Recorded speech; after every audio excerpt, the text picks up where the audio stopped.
Tough time for the blacks.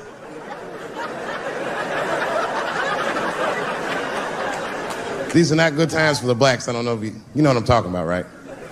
Police are killing us again. It's a very unfortunate set of circumstances because we were doing very well. You know, America has a racial hot seat. I think we can all agree that that's the truth. And we can also agree that that hot seat is traditionally occupied by African Americans in general, African American men in particular. Although I can see that in recent years, that seat has been occupied by Mexicans, and I dare say Arabs. And we, the black Americans, would like to thank you both for your sacrifice and your struggle. We needed a break. We needed a goddamn break. We all go through something, but at least I can leave my backpack someplace. If you Arab and forget the backpack, you got about 20 minutes before they send that robot to blow your shit up. Fuhad. Now ISIS is #1 on the terrorist charts. And ISIS is fucking scary. Because if ISIS catches you, they're going to cut your head off. That's what they do. I've seen them do it on YouTube. It was fucking awful. He looked right in the camera and say, "Obama, I am back." I saw that shit. I said, oh my God. Don't like.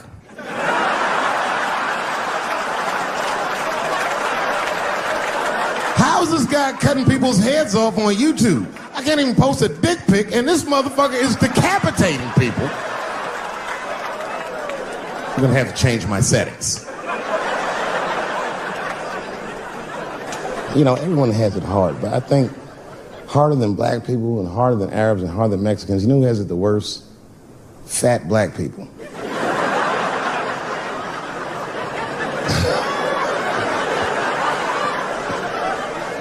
It's hard for white people to understand, but that's what I'm saying is very true.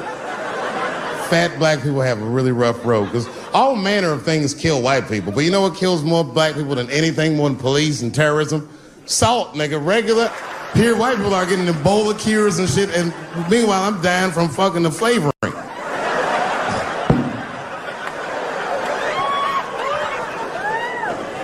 Look, honestly, I'll stop talking about it. Let me say this, though. Let me just say this. Can we all just say that we've seen it coming? Were you surprised? It's like when that guy threw that banana at me. Do you think I was surprised? Hell no. I've been in show business 30 years. I was expecting this banana.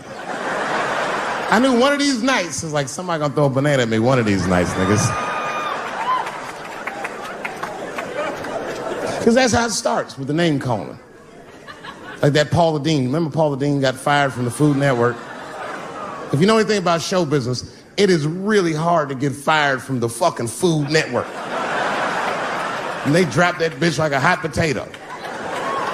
All because she called somebody an N-word 30 years before she had a show. I don't know who she said it to, but whoever it was just looking at her like, I'm gonna get you for this bitch. That shit came back 30 years later like a Bill Cosby rape and sunk a battleship.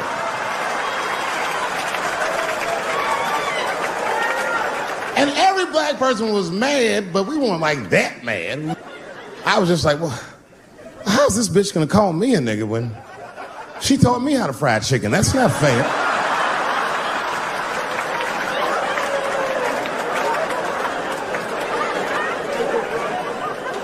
I think Donald Sterling shit was more serious. Remember Donald Sterling? He used to own the Clippers, and then he got caught on a secretly recorded tape saying some very unsavory things about African Americans. And there's a lesson in that for all of us. The lesson is, if you are old and white and racist in this great country, whatever you do, don't tell your black girlfriend about that shit, because that's who made the tape. She recorded all that shit, and the tape was terrible. He was like, stop bringing these black guys to my games. First, we're all confused, like, well, how the fuck are you gonna have a game without us? But it turned out that the black guy he was speaking of was none other than Magic Johnson, the billionaire. Unbelievable. Never even mentioned the fact that he had AIDS, which is... This guy must be really racist if AIDS is the footnote. Well, you gotta be careful, baby. He got the old Ebola.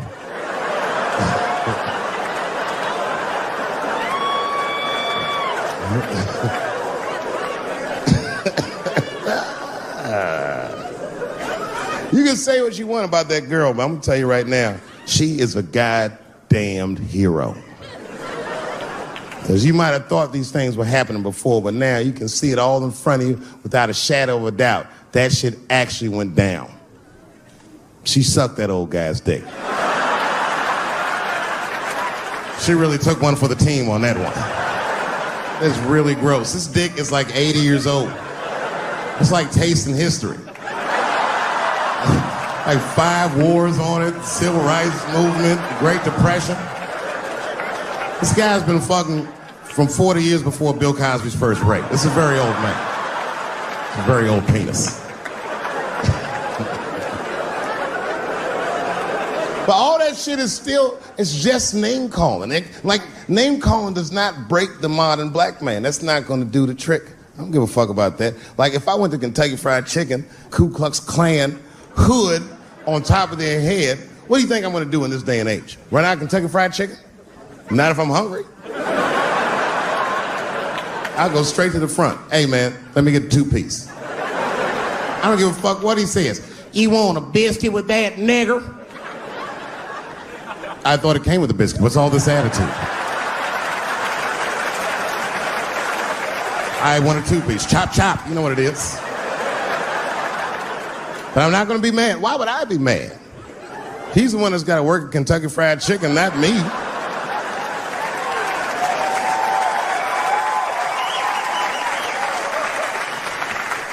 Well, how about this? What if I lived in Austin and I had a white girlfriend? It's possible in Austin. As a matter of fact, some people say it's necessary, but that's not the point.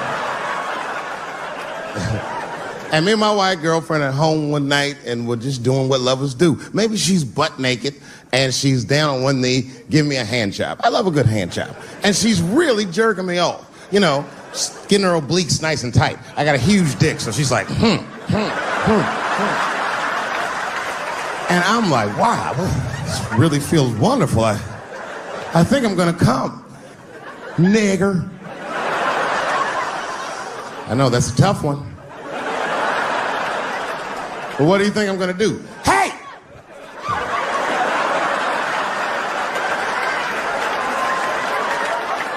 That's no time for integrity, ladies and gentlemen. I'm busting that nut in her face. I'll sort through the ethics later. But I'm what they call a man of his word. If I say I'm coming, I'm coming. I don't give a fuck what happens. God forbid somebody could shoot me. If I say I'm coming, it's still that. Oh.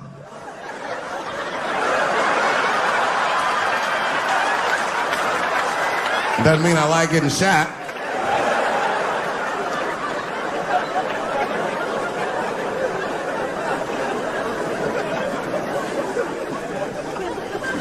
Boy.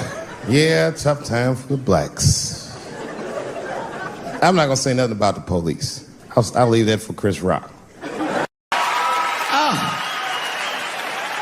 You're goddamn sick of it. This is the worst time ever to be a celebrity. You're gonna be finished. Everyone's doomed. Michael Jackson has been dead for 10 years, and this nigga has 2 new cases.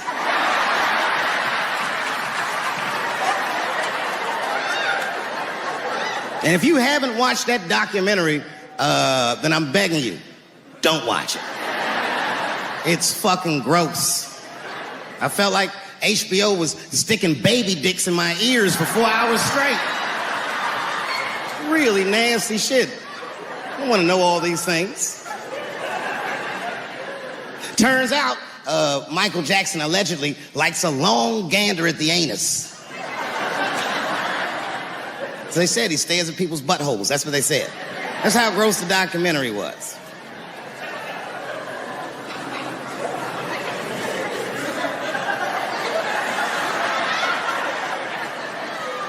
I'm gonna say something that I'm not allowed to say. But I gotta be real. I don't believe these motherfuckers. I do not believe it. But let me qualify the statement. I am what's known on the streets as a victim blamer. You know what I mean? If somebody come up to me like, Dave, Chris Brown just beat up Rihanna. I'll be like, well, what did she do?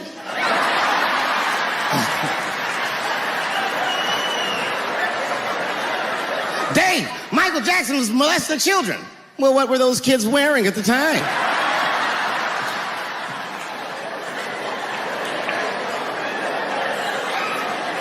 I don't think he did it. But you know what? Even if he did do it, you know what I mean? You know what I mean? I mean, it's Michael Jackson. I know more than half the people in this room have been molested in their lives. But it wasn't no goddamn Michael Jackson, was it? This kid got his dick sucked by the king of pop. All we get is awkward Thanksgivings for the rest of our lives.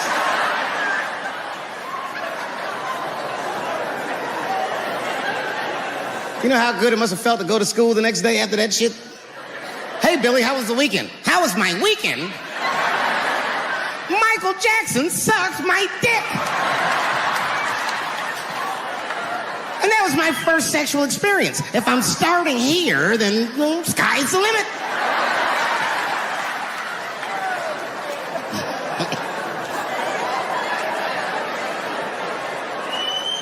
I know it seems harsh, but man, somebody's got to teach these kids. There's no such thing as a free trip to Hawaii. And he's gonna want to look at your butthole or something.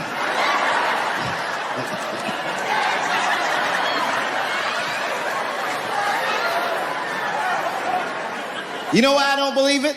You know why I don't believe it? Because if Michael Jackson's out here doing all this molesting, then why not Macaulay Culkin? Macaulay Culkin said in an interview that Michael Jackson never did anything inappropriate with him or even around him. Think about that shit. You know, I'm not a pedophile. But if I was, Macaulay Culkin's the first kid I'm fucking, I'll tell you that right now.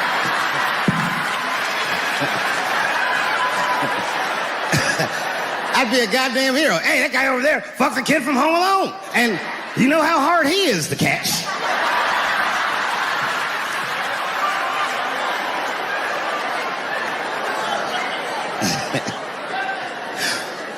My mind's telling me no.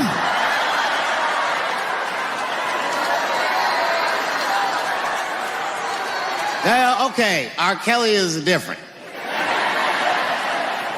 I mean, you know, if I'm a betting man, I'm gonna put my money on he probably did that shit. I'm pretty sure he did that shit. You know, it was bad, okay, so a couple years ago, I was doing a show in Detroit, and I'm sitting backstage in my dressing room. A friend of mine comes by, this chick, Dream Hampton. Dream tells me, right before I'm going on stage, she goes, Dave, I'm working on a documentary about R. Kelly. Would you like to be in it? And I was like, nah, bitch, I'm cool.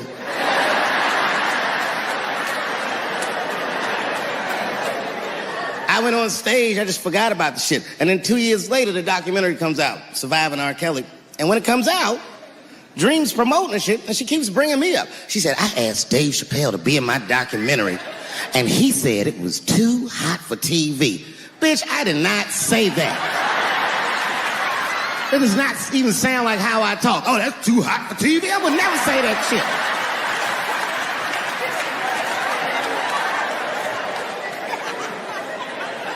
But I'm gonna tell you guys why I wasn't in the documentary.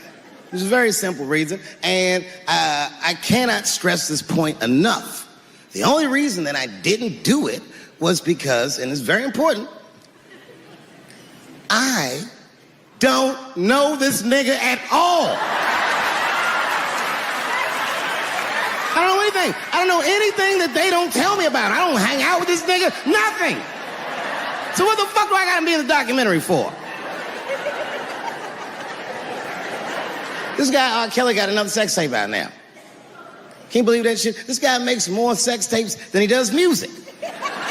He's like the DJ Khaled of sex tapes. Another one. Like, damn, it's a lot of tapes. The new one's so bad that they didn't even show it. I've never seen anything like this. The prosecutor in Chicago came out in a press conference and read to the media a transcript of a sex tape. Have you ever heard of such a thing? This nigga read the sex tape. And it was so bad that R. Kelly sounded guilty in the transcripts. It's fucking amazing. 16 times the girl's age was mentioned. Isn't that crazy? This motherfucker is an idiot. He was fucking her like, yeah, this is the best 14-year-old pussy I've ever had in my life. And she was like, you like this 14-year-old pussy? He's like, oh yeah, I love this 14. I'm like, man, you need to shut the fuck up. You gotta give your lawyer something to work with.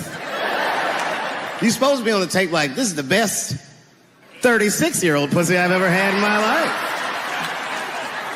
And then your lawyer gonna be like, Your Honor, clearly my client thought that this woman was 36, as he mentioned some 16 times in the tape. They gonna know you lying though, you know what I mean? Everybody knows no such thing as good 36-year-old pussy.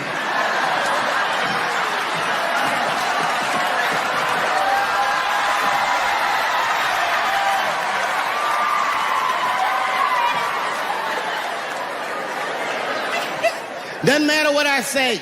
And if you at home watching this shit on Netflix, remember, bitch, you clicked on my face.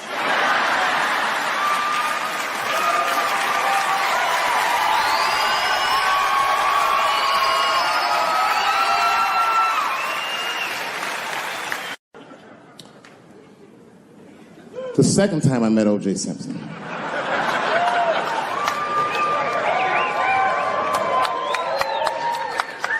was right after the trial of the century.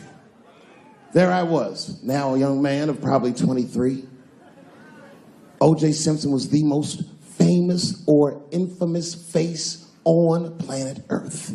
I was in a restaurant in Beverly Hills with my agents. I wasn't alone in the restaurant, but I was alone. I was the only black person in the restaurant. And in the 90s, that felt very uncomfortable. Now I tend to enjoy it at this age.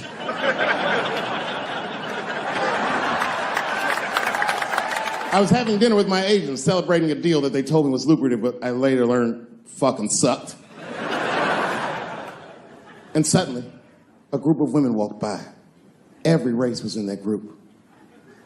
Black, white, Asian, Latina, white, and white again. They were all gorgeous. I watched them walk by. Then, I saw a familiar face. Al Collins, the man from the infamous Bronco check, towards the door. Couldn't believe what I saw. And then, close behind him, was O.J. Simpson, newly released from jail. The restaurant fell still. I was shocked. I didn't mean to say it out loud, but it just came out. O.J. He stopped, turned around to see who said it, saw my black face, and correctly assumed it was me.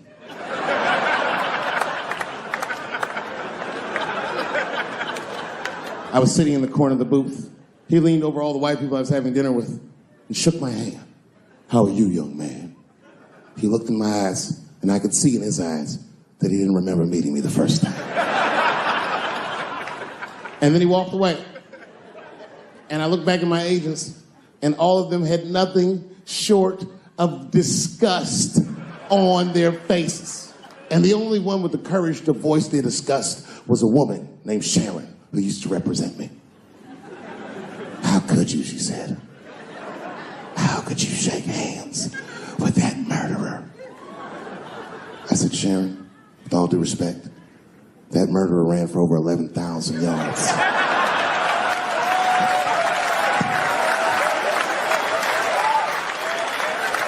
And he didn't fit. Glove didn't fit. Get over yourself. Some people can't do that. Some people just can't get over themselves. Gay people have a hard time doing that recently. Here we go. Here comes the deep water.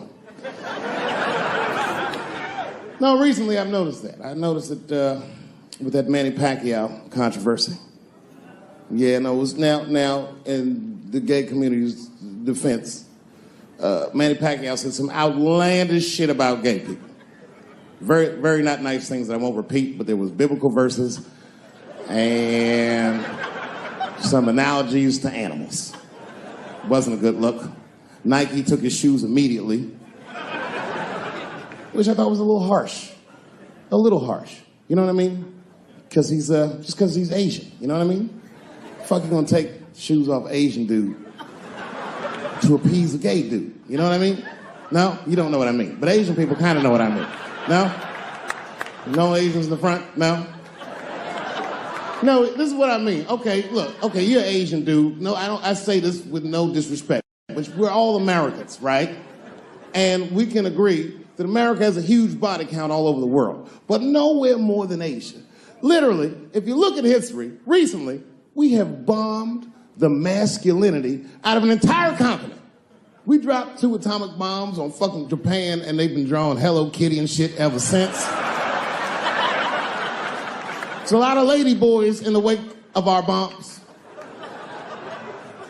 And I know these things because my wife is Asian. She's Filipino.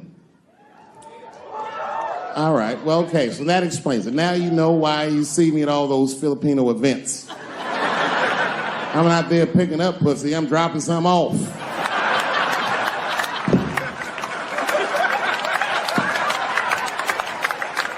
I take my wife to all that shit. I took my wife to see Pacquiao fight Mayweather. We sat ringside, okay? That was a quiet car ride home. That's what that was. But if you know what's popping in the Philippines, you know that they got a whole generation of kids in the Philippines growing up without their mothers. Yes, a lot of women in the Philippines go to the Arabian Peninsula, they come to the United back home, which is still one of the #1 staples in the Philippines economy, money that their expats send back to the Philippines. The men, on the other hand, are left rearing children, twiddling their thumbs, waiting on their wives' checks. These men have been fucking emasculated. And then suddenly, a boxer rises from amongst them and reinstates their manhood with his motherfucking fist.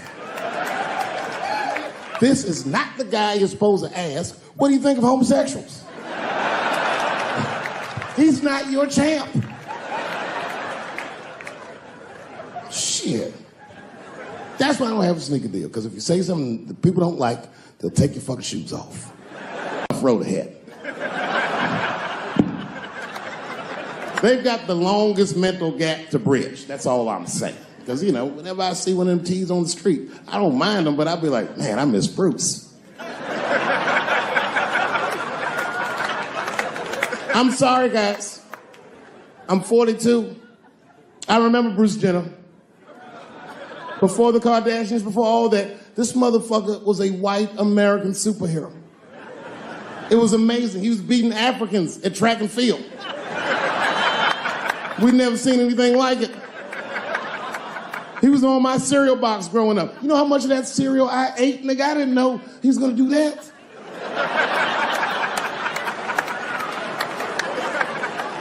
I knew before you guys knew. I heard things on the street in Hollywood.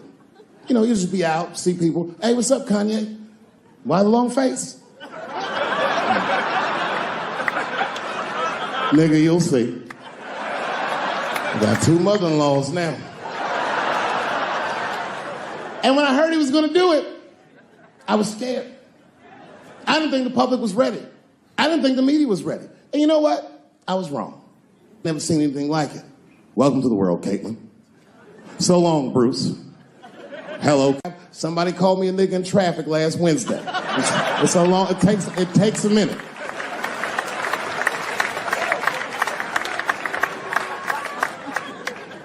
My wife's friend, Stuart, told me that. My wife has a lot of gay friends. Stuart's their leader.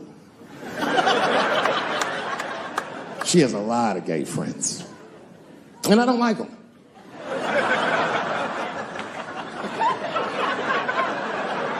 Not because they're gay, I'm just judging them on the merits of their character. They're just not nice dudes. They're fucking rude house guests. They're sitting on my couch, giggling with my wife, eating my motherfucking macaroons. And I come in, they act like the party's over. Hey, Stuart, what's going on? This guy talks to me the way a cat would speak if a cat could talk. Hi, David.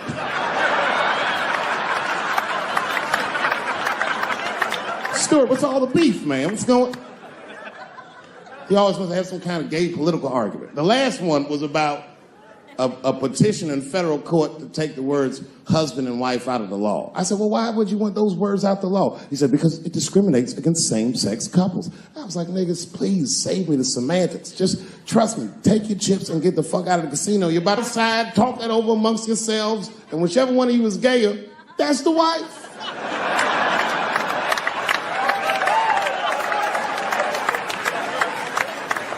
No, Stuart didn't like that. Stuart educates me about this movement, you know what I mean? I didn't even know shit about it. He told me it's called LBGTQ.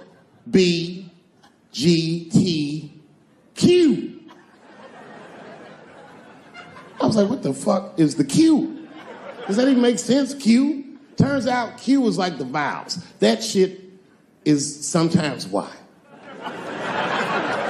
For gay dudes that don't really know they're gay. You know what I mean? Like prison fags who are like, well, I'm not gay, nigga. I'm just sucking these dicks to pass the time. I'm not G, I'm Q. Ugh.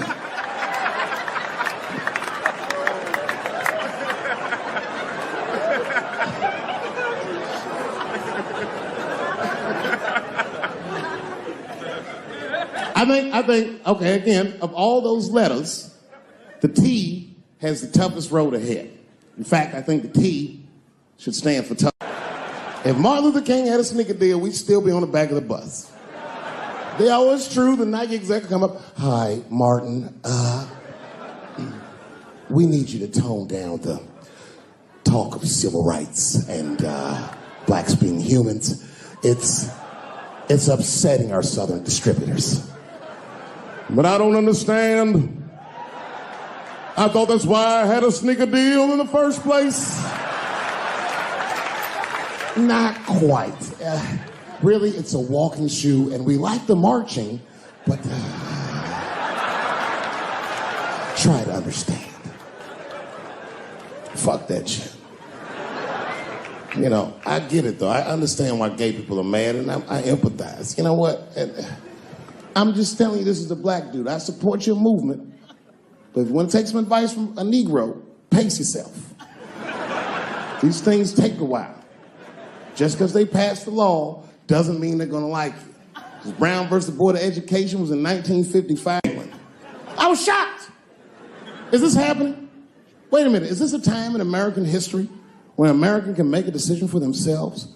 And even though other Americans don't understand it, they'll support it and let this person live a happy life? Is this what's happening? If it is, then good for America.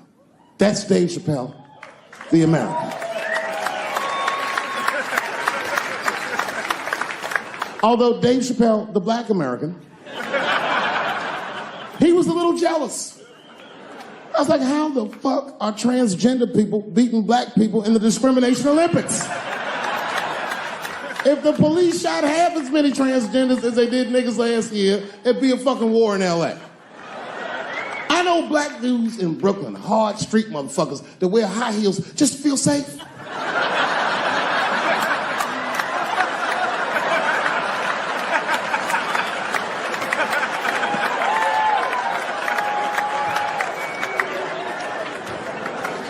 Transgenders are gangsters.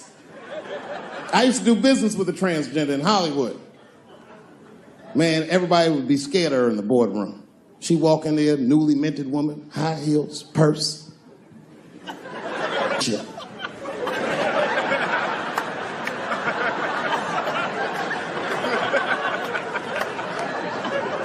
And then she walked to the head of the conference table, stare at us all, reach in her purse and pull her old dick out and throw it on the table.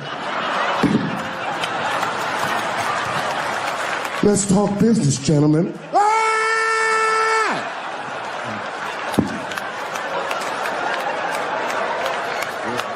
Shit is scary as fuck. If your best friend pitched that to you, you'd be horrified. Yo, nigga, let's go to the hospital and cut our dicks off and make pussies out of them shits. What? Can't we just get matching jackets or tattoos or something? Sure, that's what you want to do? There's only one way to find out, nigga. Wu-Tang, bow, bow. Let's go to the club and trick niggas into fucking us, yeah. We'll slap him at the house. That wasn't even the gangster part. The gangster trip was sat down and enjoyed the rest of the show.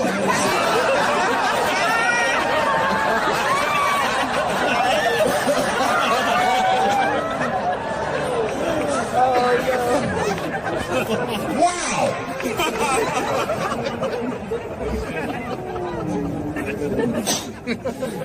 That was a tough one.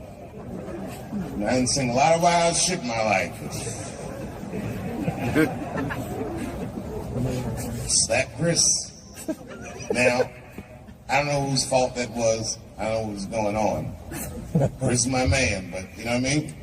You don't have no easy delivery. I saw that shit. Can't wait to see it.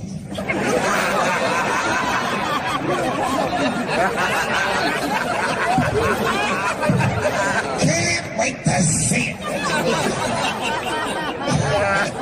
And he was laughing at first.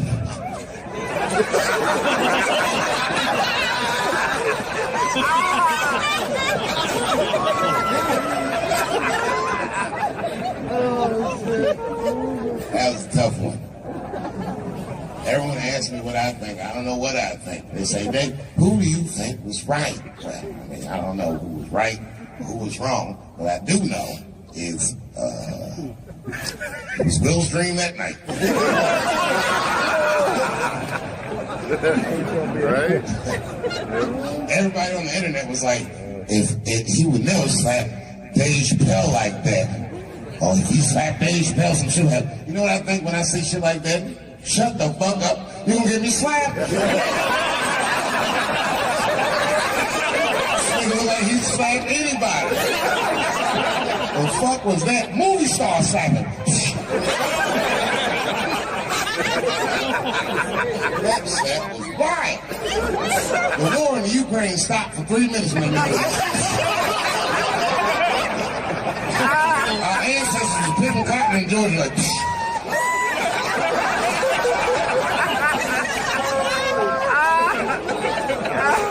what slap?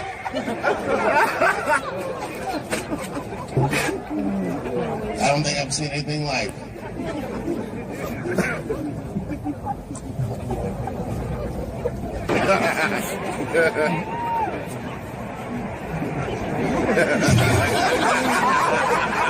He had an abusive father. He survived that, found rap music, became the first rap artist to ever win a Grammy, and then seamlessly made the transition from rapping to acting with The Fresh Prince of Bel-Air. Bit of a break from the norm. Just a little something to break the monotony of all those hardcore jams that we got in the big. What a fly fucking nigga this was. And then you just stop rapping. And one movie at a time became the biggest movie star this world has ever seen. And you guys say who's right or who's wrong? Who the fuck knows? I can't judge Will Smith or Chris Rock because I see myself in both of those men. I am a lunatic. I am the man that has had enough and will slap the shit out of the next motherfucker that says something that upsets me.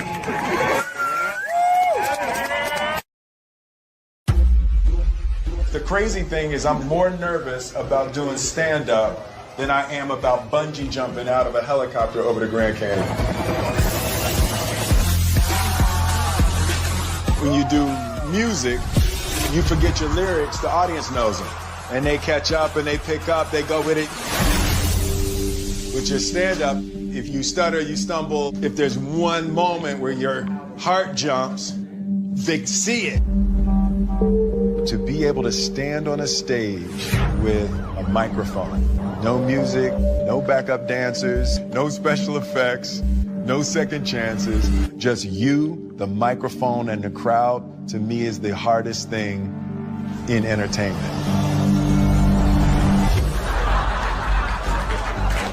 This guy is actually his first time doing stand-up. I feel like he might have a future in it. Make some noise for what's his face.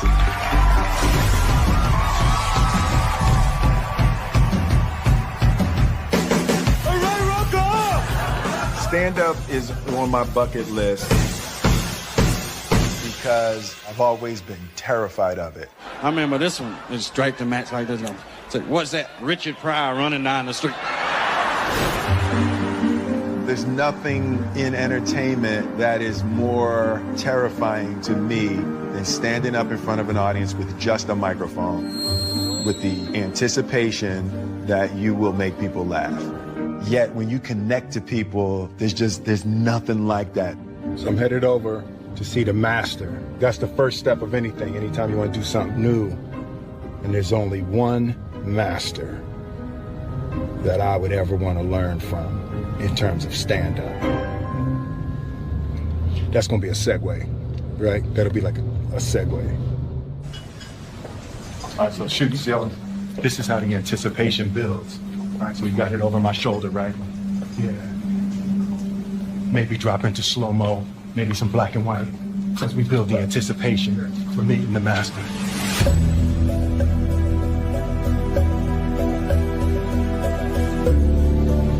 I'm like a young grasshopper, and I'm ready to meet the master. Yeah. What's good, man? What's up, man? What's up, brother? You know. Hell no. 12 weeks from now, Dave was like, cool, next week. Yo, you call your brother, I come running, man. You know what it is, man. I appreciate that. Love, man. Appreciate you, man. So I just wanted to sit with you and get some pointers and some ideas. I've never done stand-up. Like, I've never used my life to create material to try to make people laugh. Oh, okay, this is gonna be fun. Yeah. All right, so I'll run down a checklist. Yep. All right, and I don't know who's directing it, but you might want to put these things on the lower third. Ooh, on the lower third? Yeah.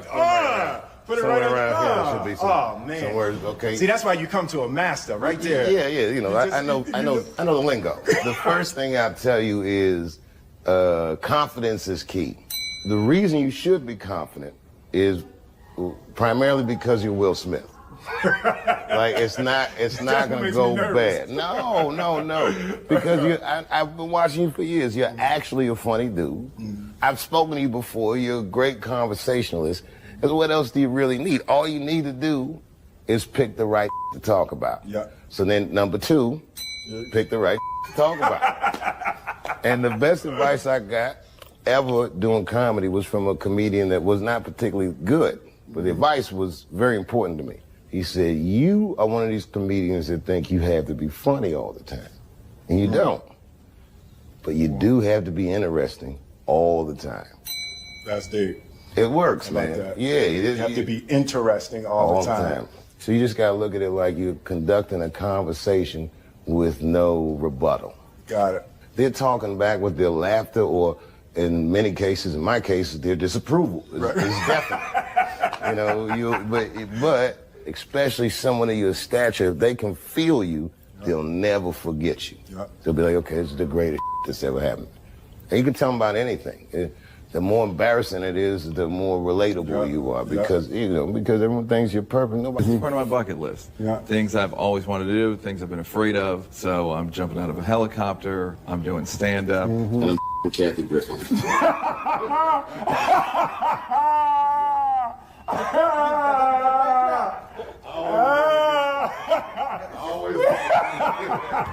Yeah. And it's never been more dangerous. Hello, Q-Tip. Yo! What's up, boy? Yeah. It's Will. I got your shades on. What's up, man? Oh, shit, man. I ain't got no CeeLo dice, though. I know. Hey, listen, I was like, if that's tip, you got. Trust me, we in Vegas. We gonna easily get 3 dice. There you go.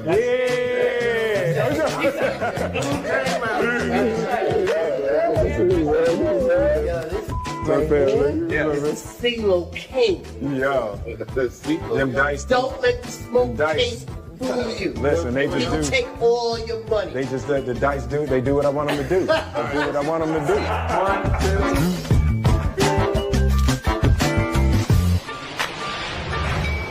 Hold up, boom, get the right angle, bam, bam, ooh, bam, jam, that's hot. So yeah, we just back from Vegas. So it was good, it was a good trip. I'm feeling very excited. All right, can I be honest with y'all? I'm just testing the camera. This is my first, it's a new camera, so I really don't have nothing to say. I'm just testing the camera. The stand-up is about exploring my life, having the opportunity to think about my life and think about my experiences in a way to craft them into jokes is a beautiful self-exploration. With me being the source of the material, I just need help mining my life and mining my experiences to be able to structure them into a routine. I got a sense of the type of stand-up I'll do. I think I'm a straight storyteller. It's not jokes for me as much as it's stories. As a fan, I kind of wanted him to talk about stuff that I want to know, you know, like how he feels about his family's success and how his family is growing and how they're all superstars. Talk about some close things that people really haven't heard about on stage. So it's going to be really intimate. It's going to be a door opening into Will's life.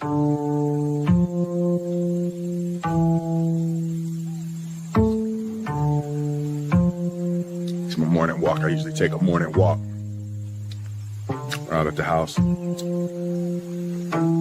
Jada turned the whole damn house into a set. See that? Look at all that. What the is that doing? What is she shooting on the roof? Y'all see that? That's my house. I have lost control of my house.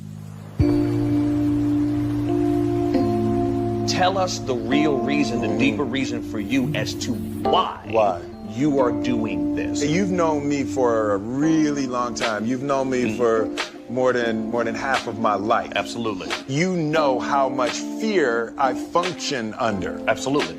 The construction of the character of Will Smith was in order to not be scared. On the show, the way that I talk to women, the fun that I would have as a character talking to women was because of how freaking terrified I was my whole life to talk to women. What I've discovered is as I confront every little fear, it's how I build freedom. Every time I confront a fear, I feel more free. What's up? In my mind, there's a huge potential emotional tragedy in people going,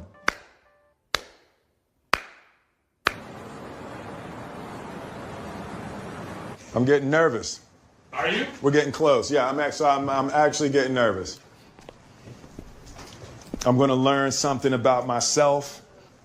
One of the things I'm already clear about is I care too much what people think about me.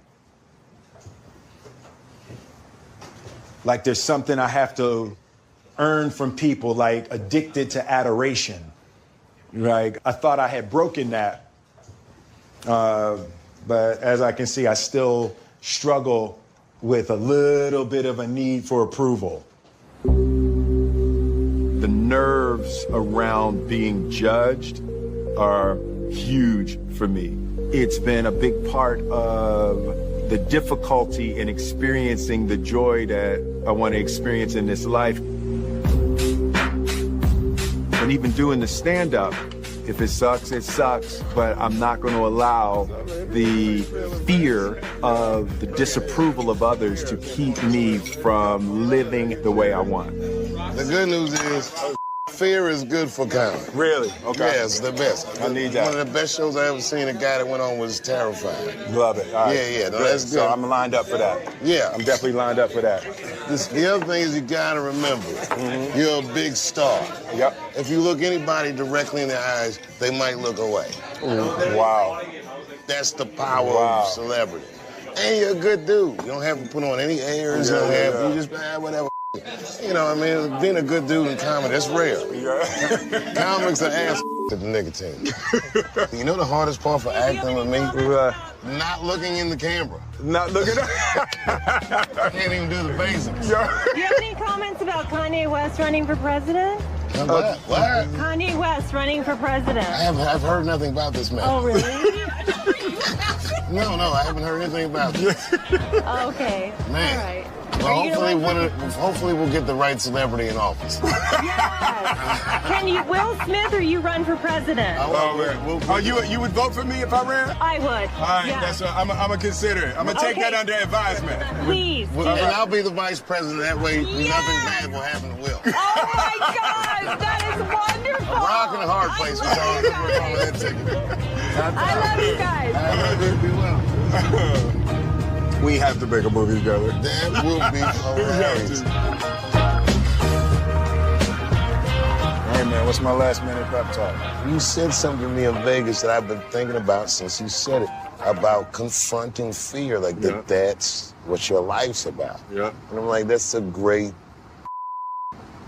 way to live. But the thing that is so admirable about it is, even myself, I rarely step out of my comfort zone. Let me tell you, you know who makes me nervous when they're in the audience? Who? Eddie Murphy. Really? Yeah, I don't get starstruck. Something about when I see him in an audience. Really? It makes me feel bad about myself. Because I know he's better than me. Even though he don't do it anymore, I'm like, you're naturally more gifted. Eddie's hilarious, man. The Godfather. Yeah, he's a wild dude. Growing up with Eddie Murphy, I was from the Eddie Murphy generation, and it was just a superpower. It was magic to be able to stand on stage and make people feel like that. Even though it's 1982, it's still a risky business to be the first black president. You have to give speeches like this. My fellow Americans. Eddie Murphy was the singular image of what a young black man could become. And he didn't compromise his blackness. It's like, if you're gonna do it, you gotta do it like that.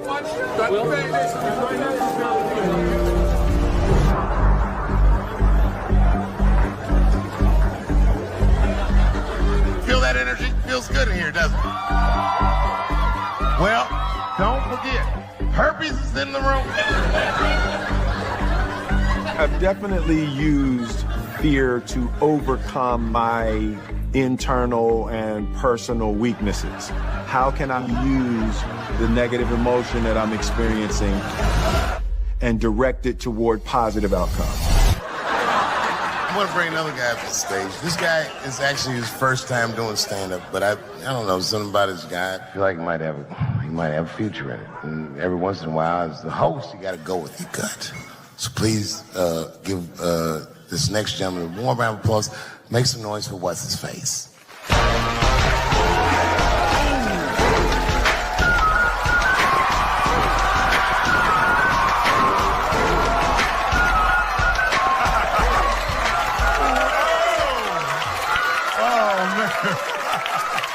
I know y'all like, what the hell is Will doing up there? Let me explain. It's my 50th birthday next week. Yeah. And I've decided I'm going to do every damn thing I've ever wanted to do in my life. I'm going to meet everybody I want to meet and go everywhere I want to go. So this is one of the first things on my bucket list, to do stand-up. Next week, I'm bungee jumping out of a helicopter over the Grand Canyon on my actual birthday. Third episode, I'm gonna have sex with Kathy Griffin.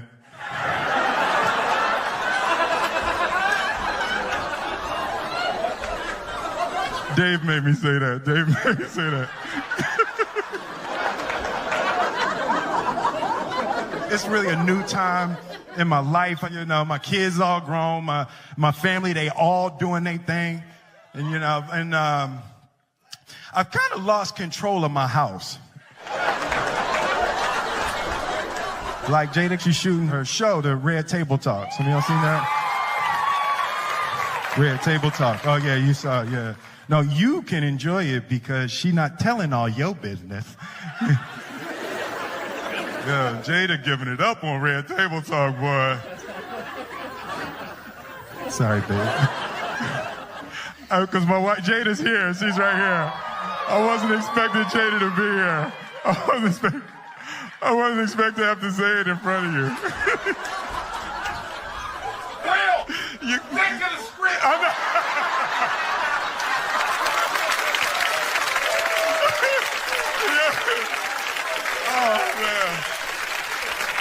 Oh, man. Even Jaden, like Jaden, that's my dog. Jaden was my one family member I thought I was going to have. He got this new joint, Icon. I don't know if y'all heard what you call an icon living. Start a record label, Misfits. Yo, that joint is crazy. He recorded it in my house, put it out, and never said to me. I found out on Spotify. And I'm looking on my playlist, like, new music from Jaden Smith. Like, who the is Jaden Smith? You know, and I get to the house. I'm like, yo, Jaden, dude, that Icon joint is fire. He's talking about, shh, mommy's shooting in the other room. So I'm like, all right, hey, yo, Jaden, man, that joint is hot. Yo, hey, you think I could jump on that remix? He talking about, I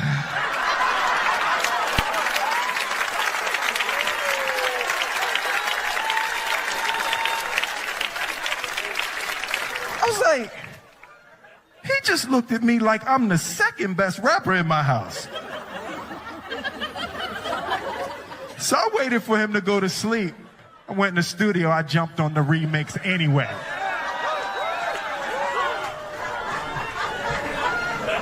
Boy, you know why you was an icon living?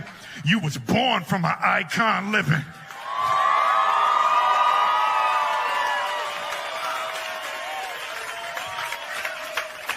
While he was still asleep, I just got all my Grammys and put them all over the house.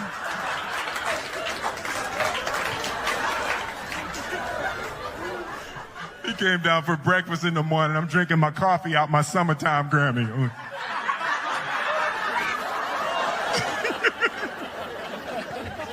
I'm petty. Like, I'm not even going to front. I'm petty. I come from a long line of petty Smiths. My father was petty.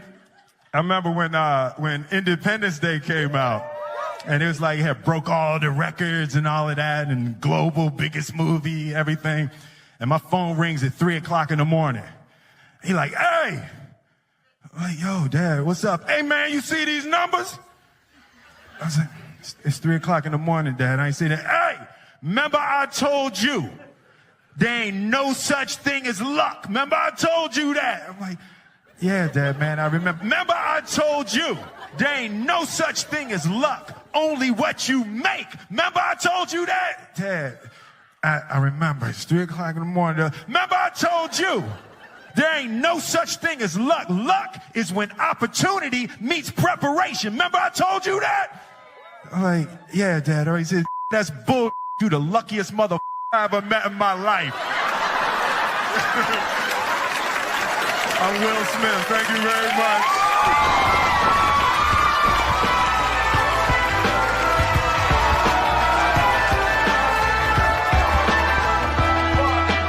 What I've discovered is if you are comfortable, you're not growing, and that's real.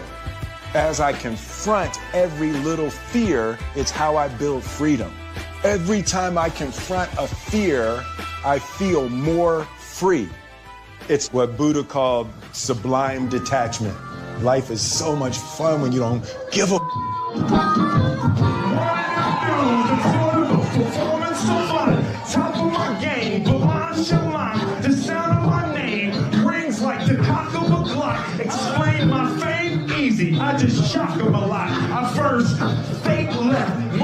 right. All it takes is you to underestimate me, then my ego ignite. When I walk to the stage, it's like a big fight. It's all... Okay. Before I did Killing Them Softly, when I was 22, HBO gave me the biggest opportunity of my life at that time. They gave me a half-hour special, but this shit was not like a special, you know what I mean? It was like, it was generic. It didn't even have a title. It was just Dave Chappelle. And I shot it in San Francisco at a place called Broadway Studios, which is on the second floor of a building. And beneath Broadway Studios is a nightclub. And the special was only supposed to be 30 minutes. And I got ready, I practiced, I did all the shit I was supposed to do.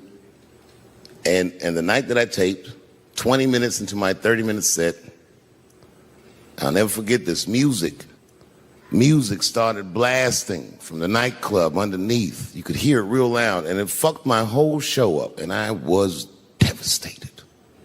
I was a young man. I really believed in what I was doing, and I thought that my dream had been killed.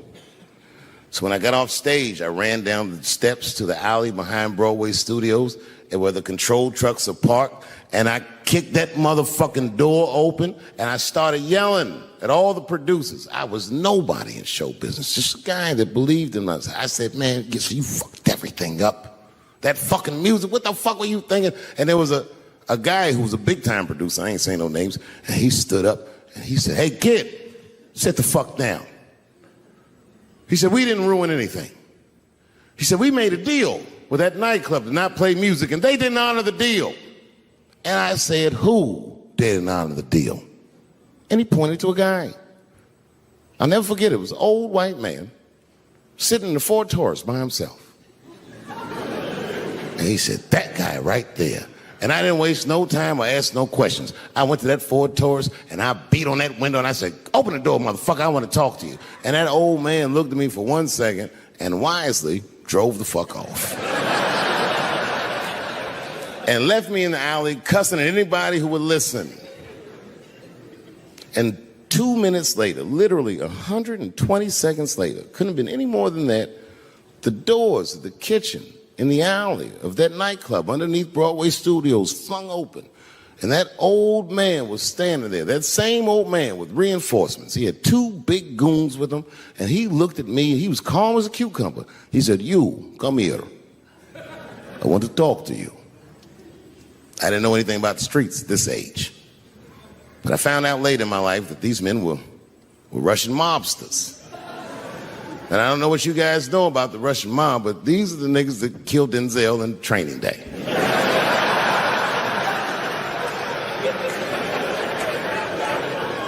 And all the producers knew what I was up against. They said, Dave, do not go in there. And I said, fuck y'all. And I walked right into that kitchen, and they closed the doors behind me, and it got dark as fuck in there. And I knew, I'm not dumb, I knew I was in a bad situation.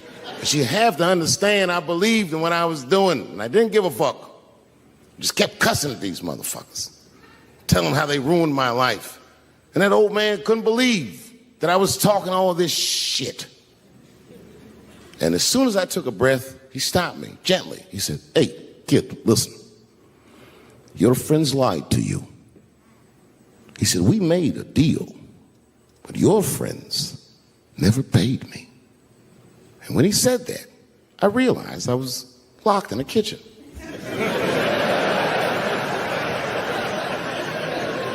I realized he was telling the truth, which would make me wrong. And the very moment that I realized I was wrong, for the first time, I was afraid. You see, it's a funny thing if you believe you're absolutely right. You can get drunk off the feeling of how right you are. That's why gay people are so mean.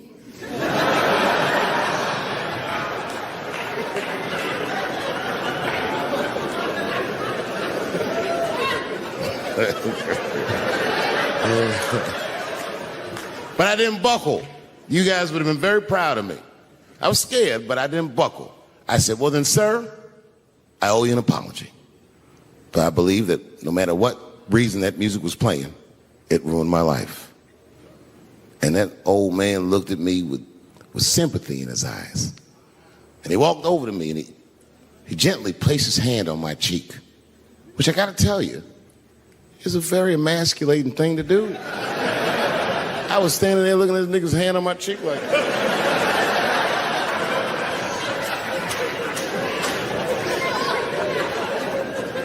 and he said, "You are a real man." And he tapped me on my cheek, real soft, just like that. The doors opened back up, the light from the alley flooded into the kitchen, and I just walked out alive. I lived to fight another day. And in that moment, I learned one of the most valuable lessons of my life, and I have to share it with you. And that lesson is this: in your life, in any given moment, the strongest dream in that moment wins that moment. I am a very powerful dreamer. Yeah, I'm not lying.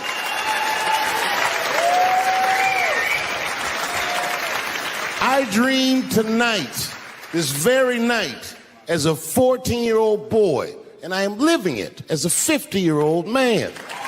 My dreams are very strong. Today, I walked all around Washington. I used to be poor in this city, and all day people just said, hey, Dave, like they knew me personally, and I felt like I knew them. And I say to myself, my God, Dave, what a powerful dream. But then sometimes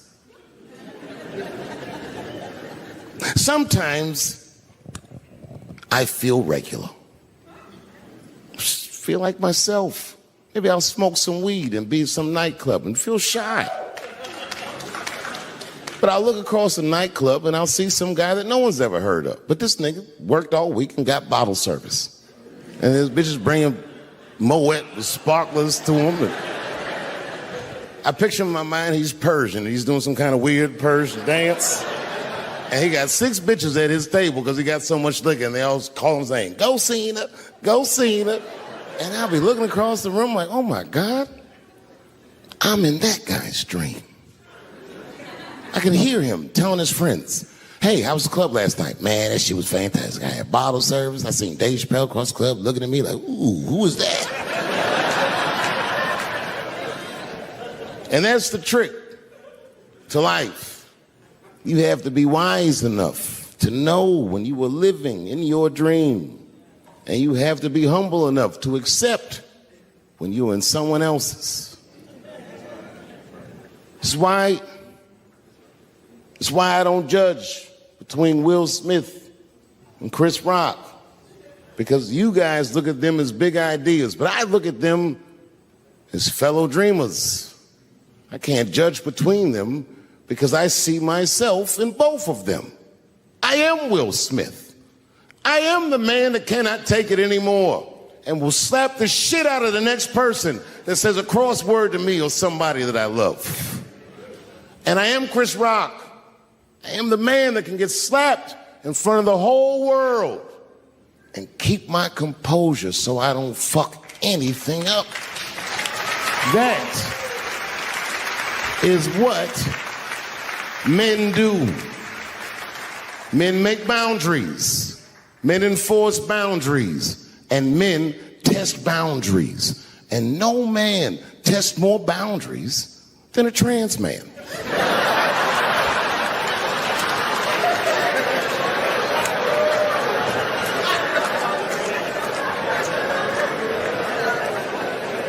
When I see a fellow dreamer, I give them my utmost respect. Even if I don't understand what their dream is, I know a dreamer when I see one. And I've met many powerful dreamers in my life. None more powerful than a man who calls himself Little Nas X. I met this nigga at a party. I had no idea who he was. But the minute he walked in that party, I knew I was in his dream. Everybody in the party was another dreamer. Everyone was famous, but when that nigga walked in, he was dressed like C-3PO. He was shining.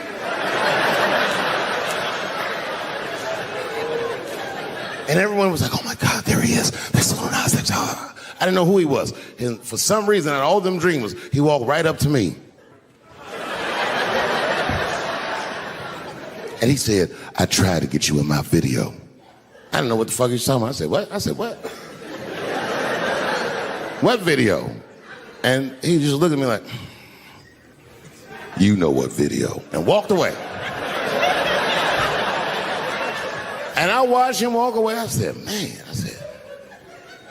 this nigga's having a very powerful dream.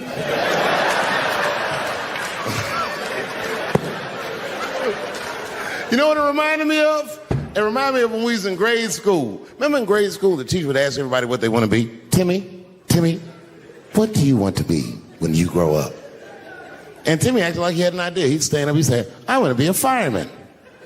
And the teacher would say, Timmy, that is a beautiful dream. But Timmy didn't mean it. Timmy said he wanted to be a fireman because deep down, Timmy's attracted to fire. And by the time he's 14 years old, this nigga's a full-blown pyromaniac, playing with kerosene and matches like a goddamn expert. And then one night he goes downtown with his buddies, fucking around with fire, and burns a warehouse down. And he doesn't know it, but there's 13 migrant workers from El Salvador, and they're in that motherfucker. They get trapped, and then they die in the fire. Isn't that a tragedy? It was an accident. He's only 14 years old, but he's black. So they try him as an adult. And Timmy ends up spending the rest of his life in jail. Dream deferred. Burp, burp.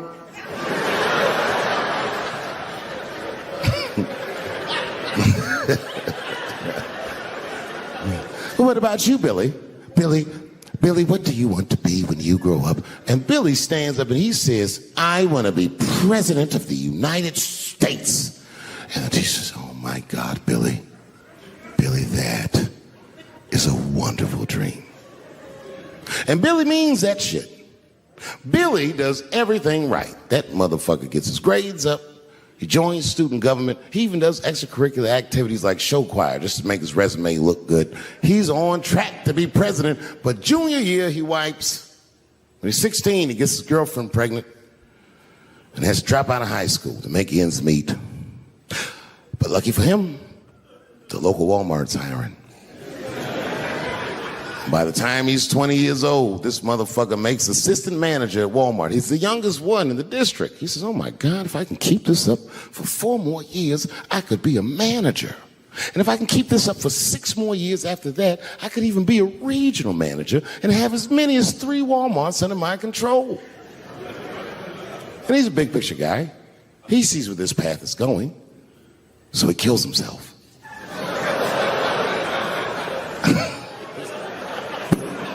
Well,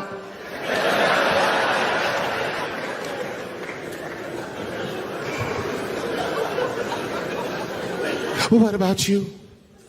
What do you want to be when you grow up? I don't want to say, because I don't want the other kids to laugh at me. Who cares if they laugh? Your dream is yours. Own your dream so they can come true. Say it loud and proud. What do you want to be when you grow up? Lil Nas X. And that nigga stood up in front of the whole class. I want to be the gayest nigga that ever lived. I want to do a music video and slide down a stripper pole all the way to the depths of hell and suck the devil's dick at 10 o'clock on BET while all the kids are awake and can see me. Shockingly, that was the only dream that worked out.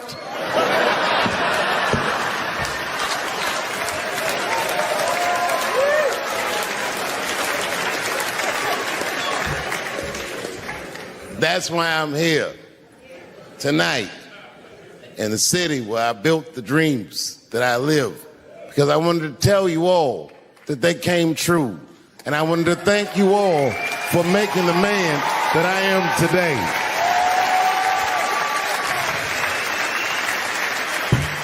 Yes, I am living a very powerful dream.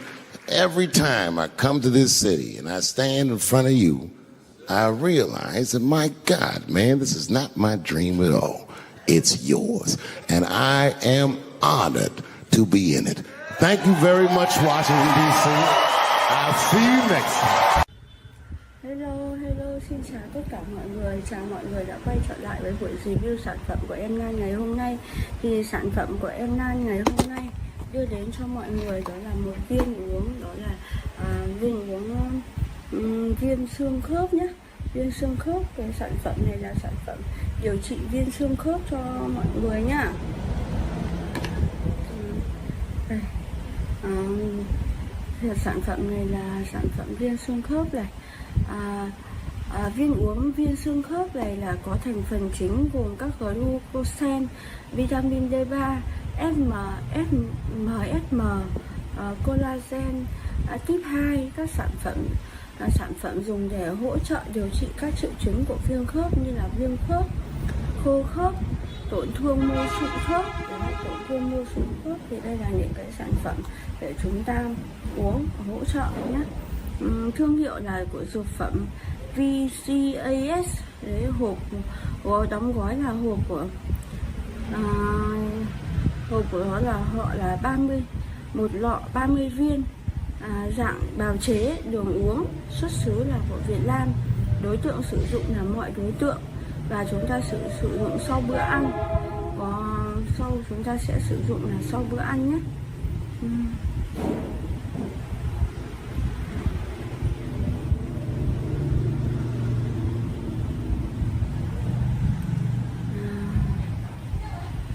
Tác dụng của sản phẩm thì tác dụng của em nó chính là glucosamine.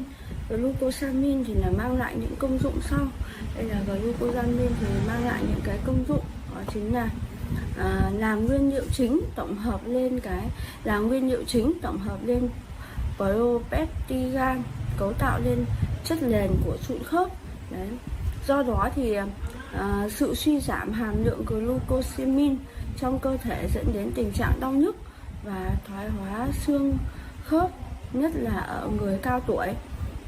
Đồng thời thì glucosamine thì cũng ngăn các hoạt động của các enzyme phá hủy sụn khớp như collagen này, collagen sen này, pyruvate 2, phosphorylate A2 này, các gốc tự do này. Bên cạnh đó thì cũng kích thích sản sinh ra mô liên kết xương, đẩy mạnh hấp thụ canxi, giúp xương của chúng ta chắc khỏe và linh hoạt hơn. Tạo dịch nhầy xung quanh ổ khớp. Nó sẽ tạo dịch dày xung quanh ổ khớp, nhờ đó khả năng được bôi trơn, phục hồi nhanh chóng các tổn thương mô sụn khớp và chống lại sự va đập. Methylsulfonmethen là hợp chất hữu cơ có chứa lưu huỳnh, thúc đẩy và duy trì phục hồi linh hoạt các cơ chế liên kết bệnh đấy. Nhờ vậy tăng khả năng nuôi dưỡng sụn khớp. Đấy, nuôi dưỡng sụn khớp, giảm đau nhức hiệu quả, xoa dịu viêm xương do chấn thương gây ra. Collagen type 2 giữ vai trò như là một protein quan trọng trong cấu trúc của sụn. Đấy, xương ở cả động vật và con người. Do đó thì loại collagen này có tác dụng như là một duy trì độ bền chắc của sụn khớp, giảm căng cứng, đau nhức và tái tạo tế bào nhanh chóng. Được sử dụng để điều chế nhiều chế phẩm hỗ trợ phòng chống và điều trị các bệnh về xương khớp như gút, đau lưng, mỏi cổ, viêm và thoái hóa khớp. Chondroitin sulfat được biết đến là một hoạt chất quan trọng giúp điều trị phục hồi các bệnh xương khớp.